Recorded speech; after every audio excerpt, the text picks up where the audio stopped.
حضرت یونس علیہ الصلوۃ والسلام دعا مانگ رہے ہیں، لا الہ الا انت سبحانک انی کنت من الظالمین۔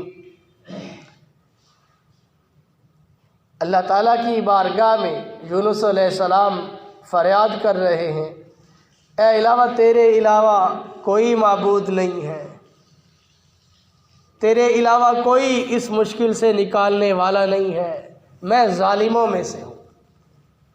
حالانکہ جتنے نبی ہیں وہ معصوم۔ تو اللہ تعالیٰ کی طرف سے مصائب، آزمائشیں، دکھ، تکلیفیں، حالات آ جاتے ہیں۔ بھئی اگلی صفوں کو پر کرتے رہیں تاکہ بعد میں آنے والوں کو پیچھے جگہ ملتی رہے نا، اگلی صفوں میں آتے جائیں۔ یا کوئی خاص جگہ نہیں ہے، ابھی کوئی خاص وڈیرہ آ کے بیٹھے گا نا، کوئی نہیں ہے، آپ اگلی صفوں میں آ جائیں۔ پھر بعد والے بیچارے پیچھے کھڑے رہتے ہیں، جگہ نہیں ہوتی، اگلی صفوں میں جگہ خالی ہوتی ہے۔ تو اللہ کے رسولوں کی زندگی قرآن کریم فرقان حمید اس پر شاہد ہے۔ ربنا اغفر لنا ذنوبنا واسرافنا فی امرنا، نبیوں کی دعائیں ہیں۔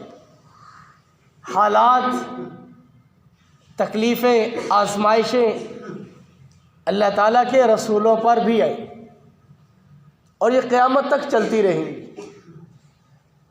اب جو کوئی تکلیف، کوئی دکھ، کوئی آزمائش، کوئی مصیبت آ رہی ہے، اب اس کو چیک کرنے کا طریقہ کیا ہے کہ یہ اللہ تعالیٰ کی طرف سے میرے گناہوں کی پکڑ ہے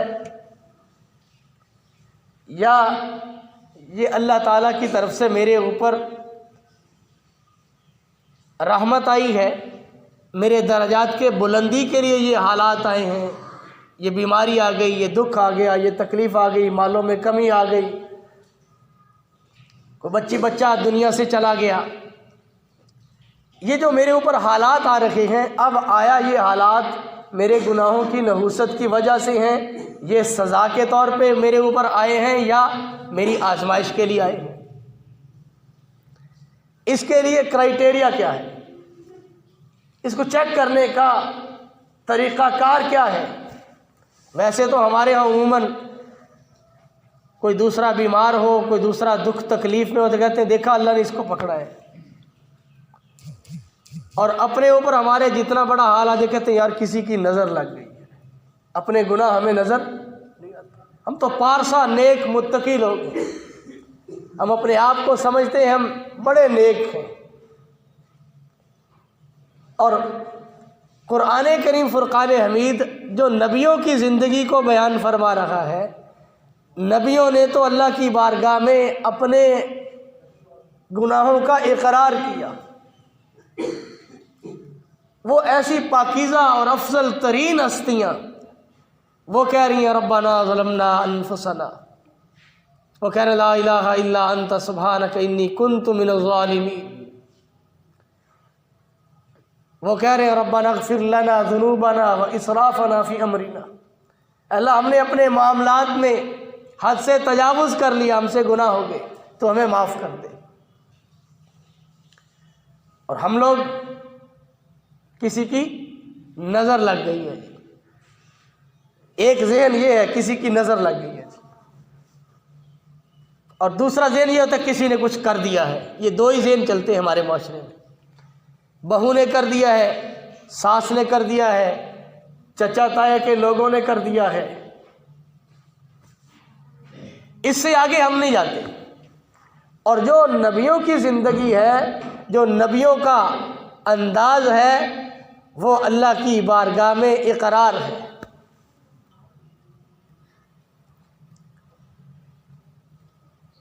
تو چیک کرنے کا طریقہ یہ ہے کہ کیسے پتہ چلے کہ یہ جو میرے اوپر مصیبت آ گئی، یہ حال آ گیا، یہ آزمائش آ گئی ہے، یہ بیماری آ گئی ہے، اب یہ میرے گناہوں کی پکڑ ہے یا اللہ تعالیٰ کی طرف سے میرے درجات کی ترقی کے لیے ہے۔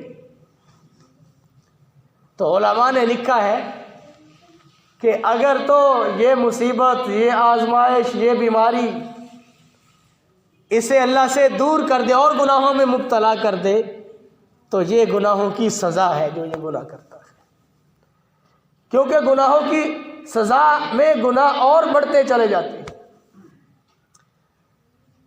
اور اگر آزمائش ہو، اللہ تعالیٰ کی طرف سے حالات آ گئے، بیماری آ گئی، آزمائش کے طور پہ آ گئی، تو اس کا چیک کرنے کا جو طریقہ ہے وہ یہ ہے کہ دیکھا جائے کہ یہ اس مصیبت اور اس آزمائش اور اس بیماری کے آنے کے بعد اس کا رجوع اللہ کی طرف بڑھ گیا یا کم ہو گیا۔ اگر تو اس کا رجوع نیکی کی طرف بڑھ گیا ہے، اپنے مالک کے خوش کرنے کی طرف لگ گیا ہے، تو یہ اس کے لیے رحمت بن کے آئی ہے، یہ اسے اور اللہ کے قریب کر رہی ہے۔ اور اگر یہ اور گناہوں میں مبتلا ہوتا چلا جا رہا ہے تو سمجھ لیں کہ یہ اللہ تعالیٰ کی ذات عالی کی ناراضگی ہے، اور اللہ تعالیٰ اس سے ناراض ہو کر اس گناہوں پہ اللہ نے اسے پکڑا ہے۔ شیطان اللہ تعالیٰ سے دور کرنے کے لیے مختلف طریقے کے داؤ پیچ لگاتا ہے کہ کیسے یہ بندہ، یہ بندی، یہ نوجوان، یہ بوڑھا، یہ تاجر، یہ ذمہ دار، یہ صنعت کار اللہ سے دور کیسے ہو جائے۔ کبھی شیطان گناہوں میں مبتلا کر دیتا ہے کہ یہ نافرمانیوں میں لگے گا، اللہ سے دور ہوتا چلا جائے گا، اور کبھی شیطان اللہ تعالیٰ سے دور کرنے کے لیے نا امید کر دیتا ہے، مایوس کر دیتا ہے۔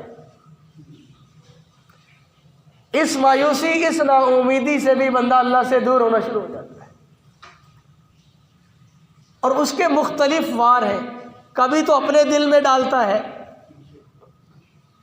کہ تو کتنے عرصے سے نمازیں پڑھ رہا ہے، اور تو کتنے عرصے سے قرآن پاک کی تلاوت کر رہا ہے، تو کتنے عرصے سے ذکر کر رہا ہے، کتنے عرصے سے دعائیں مانگ رہا ہے، تیری اللہ سنتا ہی نہیں، اللہ تیری بات کو سنتا ہی نہیں ہے۔ یوں نا امیدی دلا دے گا، اور جیسے ہی نا امید ہوگا یہ اللہ سے دور ہو جائے گا۔ تو نا امید نہیں ہونا، لا تقنطوا من رحمت اللہ، اللہ کی رحمت سے نا امید نہیں ہونا۔ جیسے ایک اللہ والے نے کہا، اگر زمین تانبے کی بن جائے، آسمان سے ایک قطرہ پانی کا نہ برسے، اللہ پھر بھی پالیں گے، اللہ پھر بھی دیں گے۔ یہ جو مہنگائی مہنگائی مہنگائی اس کا شور چل رہا ہے، یہ آج سے تھوڑا ہے، ہم بچپن سے سنتے آ رہے ہیں، جی حالات نہیں، جی مہنگائی ہوگی، حالات نہیں، مہنگائی ہوگی، اور اس سارے کا ہم الزام ان سیاستدانوں پہ لگاتے ہیں۔ ان سیاستدانوں بیچاروں کے ہاتھ میں تو کچھ ہے ہی نہیں،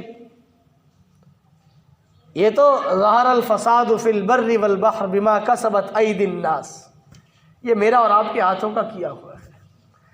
دوسری جگہ فرمایا ومن اعرض عن ذکری فإن له معیشۃ ضنکا، جو میرے ذکر سے اعراض کرتا ہے، منہ موڑتا ہے میری طرف سے، اس کی معیشت کو تنگ کر دیتا ہوں، معیشت تنگ ہو جائے گی۔ اور معیشت سے جیسے اس پاکیزہ دور میں صحابہ کو اللہ نے نکالا، قیامت تک نسخہ وہی چلے گا، اس کے علاوہ کوئی نسخہ نہیں ہے جو معیشت اچھی کر دے اور جو تمہاری بدامنی کو دور کر دے، کوئی نسخہ نہیں۔ ساری دنیا والے پریشان ہیں، اور مختلف طریقے استعمال کر کر کے تھک چکے ہیں۔ وہاں بدامنی بہت تھی مکہ مکرمہ میں، لوگوں کو لوٹ لیتے تھے، اور معیشت مضبوط نہیں تھی، غربت تھی۔ ان دونوں سے اللہ کے قرآن نے انہیں نکالا ہے۔ وَمَن يَتَّقِ اللَّهَ يَجْعَل لَّهُ مَخْرَجًا، جو تقوی اختیار کرتا ہے، اللہ کی ذات عالی سے جڑ جاتا ہے، اس کے لیے اللہ راہیں نکال دیتے ہیں۔ اور پھر راہیں نکلی ہیں، ہم دیکھتے رہیں گے، وہاں اللہ تعالیٰ کی طرف سے وہاں کوئی پھل نہیں ہوتے اتنے، لیکن وہاں ساری دنیا کے پھل سمٹ کے، ساری دنیا کی چیزیں سمٹ کے وہاں پڑی گئی۔ تو قیامت تک کے لیے نسخہ وہی ہے، اور اللہ ہی نکالیں گے، کوئی اور نکال نہیں سکتا۔ یہ ہماری عقل کا دھوکہ ہے، ہماری سوچ کا فطور ہے کہ فلاں آئے گا تو ملک کے حالات ٹھیک ہو جائیں گے، فلاں آ جائے گا تو ایسا کرے گا، وہ بڑا ماہر ہے۔ ان کسی کے ہاتھ میں کچھ نہیں ہے۔ نسخہ وہی جو رسول پاک صلی اللہ علیہ وسلم کی ذات اقدس لے کر آئے، جس نسخے نے ان لوگوں کو امن بھی دیا، سلامتی بھی دی اور رزق کی فراوانی بھی دی، وہی نسخہ ہے، اس کے علاوہ کوئی نسخہ نہیں ہے۔ ایک جگہ فرمایا برکات السماوات والارض، ان کے لیے آسمان و زمین کی برکتوں کے دروازے کھول دیں گے۔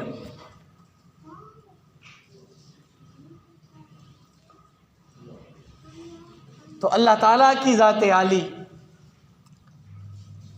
نے یہ ایک نیکی کرنے اور نیکیوں کا ماحول بنانے کے لیے ہمیں موقع نصیب فرما دیا ہے۔ ابھی رمضان بالکل قریب ہے، ہمارے دروازوں پہ دستک دینے والا ہے رمضان۔ نیکی کا ماحول، یہ نیکیاں اللہ کے قریب کرتے ہیں۔ نیکی کرتا جائے گا، اللہ کا قرب پاتا جائے گا۔ اور نیکیوں کا سیزن آ رہا ہے، رمضان آ رہا ہے۔ حالات موافق ہو ناموافق ہو، بیماری ہو صحت ہو، خوشی ہو غمی ہو، ہر حال میں اللہ پاک کے راضی کرنے میں لگنا سب سے بڑا سرمایہ اللہ کی رضا ہے۔ سب سے بڑا سرمایہ کہ اللہ تعالیٰ کی رضا نصیب ہو جائے، اسی کے لیے ساری محنت ہے۔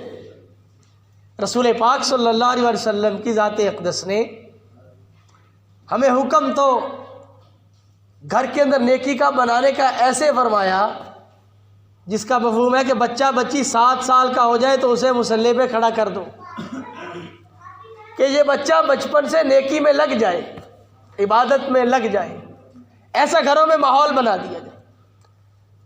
اور کسی چیز کا نہیں کہا بچے کو کہ بچے کو مصلی پہ کھڑا کرو، اس کو نماز کا عادی بناؤ۔ 7 سے 10 سال 3 سال دیے کہ اس بچے کو اس کی پریکٹس کراؤ، اس کو محنت کراؤ بچے کو، کہ یہ بچہ اللہ تعالیٰ کے حقوق کی ادائیگی کرنے والا بن جائے۔ اب 10 سال کا ہو گیا تو 10 سال کی عمر میں اگر یہ نماز نہیں پڑھتا تو اس کی سرزنش کرو، یہ حکم ہے۔ اگر کوئی نہیں کرتا، زیادہ لاڈ پیار کرتا ہے تو وہ خطا پر ہے، کیونکہ 3 سال شریعت نے دیے ہیں، 7 سال سے شروع ہو کر 10 سال تک، کہ یہ اللہ کے حکم پر آ جائے۔ 3 سال لگے، اسے عادت پڑ جائے کہ میں اپنے اللہ کے اس حکم کی بجا آوری کے لیے میں جب ٹائم ہو، اذان ہو، میں مصلی پہ جاؤں۔ عورتیں گھروں میں، مرد مسجدوں میں آتے۔ تو نیکی اصل ہے، اور یہ نیکی میرے ساتھ جائے گی اور کچھ نہیں جانا۔ دن رات جن منصوبوں میں میں اور آپ لگے ہوئے، ہم سارے ہیں، کسی کا منصوبہ بڑا ہے، کسی کا منصوبہ چھوٹا ہے۔ ہمارے منصوبے پلان چل رہے ہیں، فلاں جگہ پلاٹ لے لو، فلاں جگہ بنا لو، فلاں کر لو کاروبار، اس میں پیسے زیادہ ہیں، فلاں جگہ انویسٹ کرو، وہاں منافع زیادہ ہے۔ رسول پاک صلی اللہ علیہ وسلم کی ذات اقدس تو آخرت کے نفع گنوا رہے، آخرت کی نعمتیں، آخرت کے نفع۔ تو بات شروع میں ہوئی، جو ابتدا میں بات چلی، بعض دوست احباب آخر میں آتے ہیں تو ابتدائی بات جنہیں پتہ نہیں ہوتی وہ آخر میں سنتے ہیں تو کہتے پتہ نہیں کیا کہہ دیا، اس لیے بسا اوقات میں بات کو دہرا دیتا ہوں۔ شروع میں بات یہ ہوئی کہ اگر کوئی مصیبت آ جائے، کوئی آزمائش آ جائے، کوئی بیماری آ جائے، کچھ حالات آ جائیں، ان حالات میں اگر بندہ اللہ سے دور ہو جاتا ہے اور گناہوں میں لگ جاتا ہے تو یہ اس کو گناہوں کی سزا دی گئی ہے۔ اور اگر اس کے اوپر حالات آئے، بیماری آئی، آزمائش آئی، اور یہ اللہ تعالیٰ کی طرف رجوع کرنے لگ گیا تو یہ اللہ تعالیٰ کی طرف سے اس کے اوپر رحمت ہے، اور یہ اس کے درجات کو بلند کریں گے۔ یہ انداز نبیوں کا ہے۔ قرآن کریم فرقان حمید کو کھول کے دیکھیں، آدم علیہ السلام کہہ رہے ہیں ربنا ظلمنا انفسنا، اے اللہ ہم نے اپنی جانوں پر ظلم کیا، وَإِن لَّمْ تَغْفِرْ لَنَا، اگر تو بخشے گا نہیں، وَتَرْحَمْنَا، اور تو رحم نہیں کرے گا، لَنَكُونَنَّ مِنَ الْخَاسِرِينَ، ہم تو گھاٹے والوں میں ہو جائیں گے، نقصان اٹھانے والوں میں ہو جائیں گے۔ اور یونس علیہ السلام مچھلی کے پیٹ میں کہہ رہے لا الہ الا انت سبحانک انی کنت من الظالمین۔ کہاں نبی اور کہاں نبیوں کا علم اور کہاں نبیوں کی نیکیاں، اور نبیوں سے تو گناہ سرزد ہونا اہل سنت والجماعت کا موقف ہے کہ صغیرہ اور کبیرہ نبیوں سے گناہ نہیں ہو سکتے۔ اعلان نبوت سے پہلے بھی، اعلان نبوت کے بعد وہ معصوم ہے، اور جو معصوم ہے وہ کہہ رہے ہیں اے اللہ تیرے سوا کوئی معبود نہیں، میں ظالموں میں سے ہوں۔ اور ایک جگہ نبیوں کی بات کو نقل کیا، ربنا اغفر لنا ذنوبنا، اے اللہ ہمارے گناہوں کو معاف فرما دے، واسرافنا فی امرنا، اے اللہ ہم نے تیرے معاملے میں بڑا تجاوز کیا ہے۔ نبی کہہ رہے ہیں کہ ہم نے تیرے معاملے میں حد سے زیادتی کی، اور اس کے برعکس ہم اپنا معاملہ دیکھیں، ہم میں سے اگر کسی کے اوپر کوئی بیماری آ جائے، کوئی آزمائش آ جائے، کوئی حالات آ جائیں، مالوں میں کمی آ جائے، کوئی نقصان ہو جائے کاروبار میں، تو ہماری نظر اپنے گناہوں کی طرف جاتی نہیں ہے۔ پہلا جملہ او جی کسی کی نظر لگ گئی ہے، یا اس سے آگے کسی نے کچھ کر دیا ہے، بہو نے کر دیا ہے، وہ بیچاری جو گھر میں بیاہ کے لاتے ہیں پہلا اٹیک اس پہ ہوتا ہے جی، بہو نے کچھ کر دیا ہے، یا پھر کسی بھائیوں نے کچھ کر دیا ہے، کسی رشتہ داروں نے کر دیا، ہمسایوں نے کر دیا ہے۔ اپنے گناہوں کی طرف نظر کا نہ جانا، یہ ایک بہت بڑی بیماری میں اور آپ مبتلا ہیں۔ اگر اللہ کی طرف سے حالات آ گئے، بیماری آ گئی، اور یہ بیماری اللہ کی طرف رجوع کرنے اور توبہ طائب ہونے کی طرف بندے کو لے گئی، تو یہ بندے کے درجات بلند ہو جائیں گے۔ یہ آئی ہی تمہیں ترقی دینے کے لیے ہے، اور اگر اور گناہوں میں مبتلا ہو گیا، ان عاملوں کے چکر میں پڑ گیا، یا اور گناہوں میں مبتلا ہو گیا، تو پھر اور اللہ سے دور ہوتا جائے گا۔ اور شیطان کے دو ہی کام ہیں، اللہ سے دور کرنا، اور دور کرنے کے لیے اس کے طریقے ہیں۔ ایک طریقہ یہ ہے کہ گناہوں میں لگائے گا، گناہ کرے، اللہ سے دور ہو جائے۔ دوسرا یہ ہے کہ وہ نا امید کر دے گا کہ تیری تو کوئی دعا قبول ہی نہیں ہوتی، تو اتنے عرصے دا پڑھ رہے نمازیں پڑھ رہا ہے، ذکر کر رہا ہے، تسبیح کر رہا ہے، تیری دعا ہی قبول نہیں ہوتی۔ مایوس کر کے اللہ سے دور کرتے۔ تو اس لیے کبھی مایوس نہیں ہونا، حالات جتنے آ جائیں، اور حالات جتنے بھی آئیں گے وہ اللہ کی طرف سے آئیں گے، اور جب حالات آ جائیں تو ہم کدھر جائیں گے؟ اپنے اللہ کی طرف رجوع کر لیں، اپنے اللہ کی طرف رجوع کریں گے۔ اس میں فائدہ کیا ہوگا؟ حالات سے نکالنا بھی اسی نے ہے، اور یہ حالات جو آئے ہیں یہ حالات میرے روحانی ترقی کا ذریعہ بن جائے گی۔ تو اب آگے رمضان ہے، مبارک مہینہ ہے، یہ تو نیکیوں کا سیزن ہے، اس میں بڑی سے بڑی نیتیں کر لیں کہ میں اور آپ انشاءاللہ جو پہلے کوتاہیاں ہوتی رہیں، ہم انشاءاللہ ان کا بھی ازالہ کریں گے، اور خوب اپنے مالک کو راضی کرنے میں لگیں گے۔ اور مسجد میں بھی کچھ نہ کچھ کام ہونا ہے، اس میں بھی پچھلے جمعے عرض کیا گیا تھا، سولر کا ارادہ ہے، اس میں بھی احباب دعاؤں کے ذریعے سے بھی اور دعا کے ذریعے سے بھی تعاون فرمائے، اللہ عمل کی توفیق نصیب فرمائے۔ وآخر دعوانا ان الحمدللہ۔